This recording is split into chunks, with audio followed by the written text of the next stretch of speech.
Ezekiel chapter 1, the vision, Ezekiel's call vision on his 30th birthday in Babylon by the river Keba. We know the famous river. How can, by the rivers of Babylon, how can we sing a song? Sing us a song, the Babylonians asked the Jewish people. How can we sing? We've already hung our harps out. Psalm 137 by the rivers of Babylon, where we sat down. We hang our harps up. There's no singing. There's no merrymaking anymore. How can we sing the Lord's song in a strange land? Is the question. And here, we understand that this was the first deportation. 597, when King Jehoiakim surrendered the city, and Nebuchadnezzar took 10,000 of the elite, the royal class, the elitists, the educated class, the priestly class, into exile in Babylon. So Ezekiel was specifically mentioned. Ezekiel, the 25-year-old Ezekiel, was taken during this time, presumably also Daniel and his 4 friends. These were the elites that Nebuchadnezzar wanted to help him in his empire building in Babylon. He was smart. So a 25-year-old Ezekiel went in during the first deportation. So there were already Jewish exiles living in Babylon, and Ezekiel was among them, was one of them. And on his 30th birthday, 5 years into that first exile, he was called to be a prophet. He was expecting to be a priest, but he was called to be a prophet. Understand that the time difference between the 2 exiles, the first one in which Ezekiel went, and the second final one is 10 years. So this is the halfway point, 5 years after the first deportation. And then 5 years later, the final desolation and complete destruction of Jerusalem, leading to the rest of the people in Jerusalem and Judah being deported to Babylon. So understand that timeline. And in this timeline, Ezekiel, in the middle, on his 30th birthday, he was called to be a prophet. And even after calling, he said, I will send you to my people. Is that where? He doesn't have to go far. He was sent to the exiles in Babylon itself. So that was where he was sent. So that why? So that the people will not say, you didn't give us a prophet while we were in exile. No, he did. He sent Ezekiel there. So that's very important. And his calling, like we know about the call of Moses, Jeremiah, Isaiah, grand as it was, the burning bush, Isaiah, with the seraphims and the burning coals in his mouth. Woe unto me, I'm of unclean lips, and God, an angel took a piece of burning coal, touched his lips, and behold, I've purified the lips. And Jeremiah said, I'm too young. So those were their call, magnificent as it is, but none could surpass the call of Ezekiel. Not ever, not now, not ever, really. And we know, many artists have tried to make a picture of what really happened.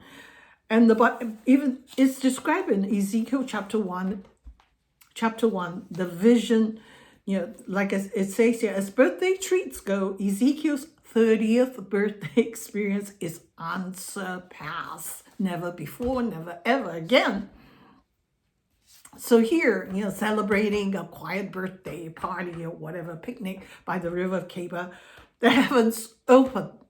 The heavens opened and God came down, and visions of God is visual, it's spectacular.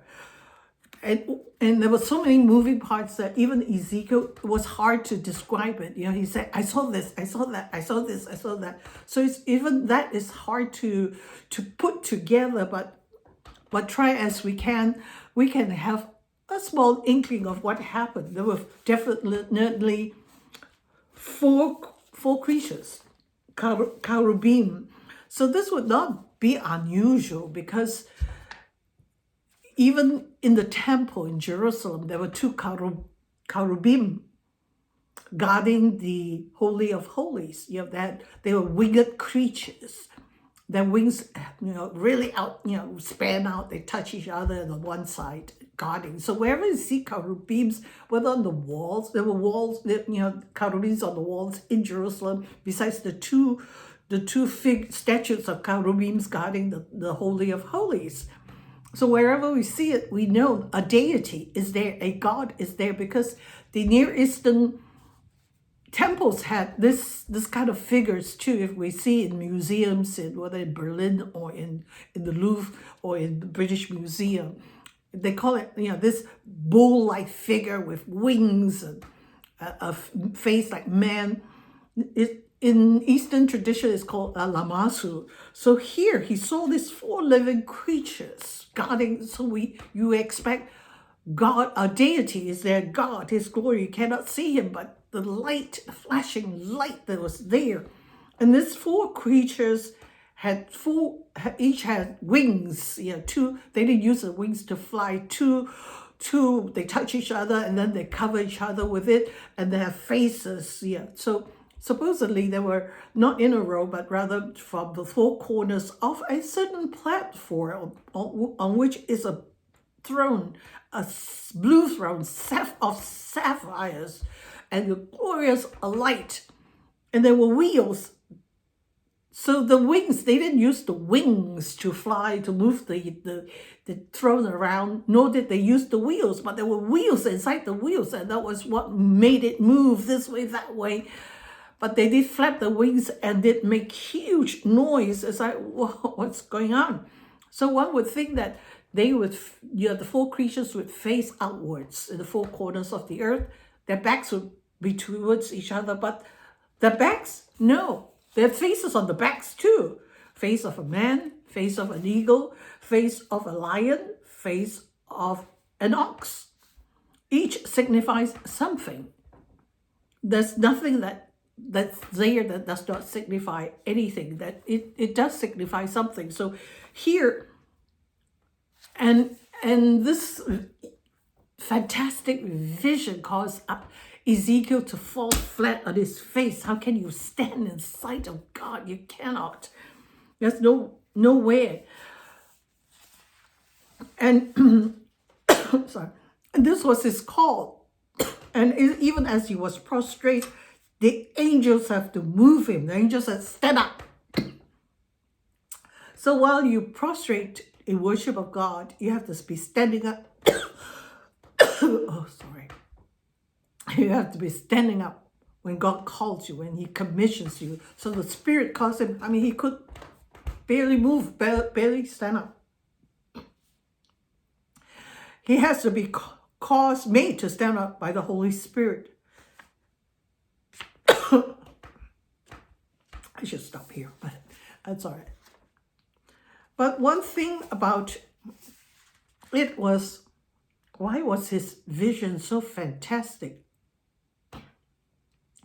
This was the people in exile. They have no clue what was happening in Jerusalem. Are they still in Jerusalem? I have to pause here and let me cough first. What was happening in Jerusalem is 1,000 miles away. It's not like today with internet, or even before that with newspapers, news travels faster. But here, it probably took them months to get across from one place. What is happening in Jerusalem? They have no clue. So here in Babylon is when Ezekiel was called, and God would have him do things, act out things in exile to mirror that what was happening in Jerusalem to the exiles already, the first batch of people, to let them know what's going on there, that they're not having a great time there yet while you are in exile. And the most important thing was here, there was this bunch of dejected people. We are in exile. Where is God in all this? Surely he was not defeated by the Babylonian gods. It seems so. Here we're in Babylon, the Ishtar gate, Ishtar this and that. Babylonian gods really have defeated our God. Look at what happened.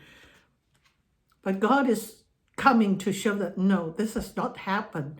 That he is more magnificent and powerful. So that's why the vision of Ezekiel was very different. And going forward, the things he had to do was very different too. And they really bolster his confidence, bolster his speech. But the important thing is to let this first batch of exiles know they were not forgotten, that God is there with them in the pagan land. See? And what comfort that the God that they have always believed is there to bolster the faith of the remnant. Understand that even in exile, they were disobedience there. And they need, so understand also, we've read in Jeremiah, who are the people that would come back to Jerusalem to begin the new covenant. The people in exile. So he needs to preserve a remnant in exile. So he needs to be with them, to encourage them and give them a prophet in exile, which is really Ezekiel. And the more I read about Ezekiel, we get lost in his vision. But the things that come after is so magnificent and so unusual that the more I read of it, the more I get excited and cannot put it down. Definitely, just reading it through, one cannot really understand, but with a good commentary, it's like, wow, this is something else. It really opens up the mind to see the mind of God, albeit a little part of it. And we hear no protest from Ezekiel. Moses said, I can't, I have a speech impediment. Isaiah said, I'm of unclean lips. Jeremiah, I'm too young. But in the case of Ezekiel, we don't hear of it. Why? Stay tuned. There are reasons why he couldn't even utter anything, any protest. And I've read the first 10 chapters already, and it's so incredible. I can't wait to read. And I hope you stay tuned and continue this journey with me.